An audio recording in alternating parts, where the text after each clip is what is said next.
গাজা যেন নরক যন্ত্রণার আরেক নাম। উপত্যকাটির চারপাশে ধ্বংসস্তূপ, রক্ত আর স্বজন হারানোর আর্তনাদ। স্থানীয় সময় সোমবার ভোর থেকে একের পর এক বিমান হামলা চালিয়েছে ইসরায়েলি সেনারা। দেইর আল বালাহ, বুরেইজ শরণার্থী শিবির, জেইতুন কোনো এলাকায় রেহাই পায়নি। বাড়িঘর, বাজার, এমনকি অ্যাম্বুলেন্স আর উদ্ধারকর্মীর ওপরও চালানো হয় মুহুর্মুহু হামলা।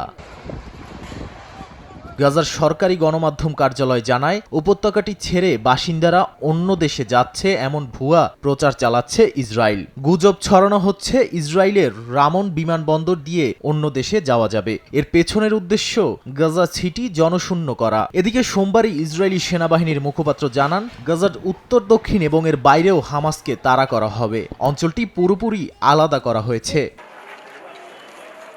এদিকে যুদ্ধবিরতি ও বন্দিমুক্তি আলোচনায় অগ্রগতি না হওয়ায় মানবিক সহায়তা কর্মসূচিতে অবরোধ আরও বাড়ানোর প্রস্তাব উঠছে ইসরায়েলি মন্ত্রিসভায়। এর মধ্যেই ডানপন্থী মন্ত্রীদের পক্ষ থেকে পূর্ণাঙ্গ সামরিক অভিযানের দাবি উঠেছে।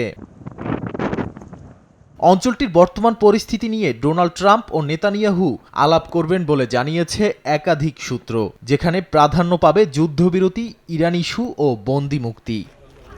নাদিম মারজান, সময় সংবাদ।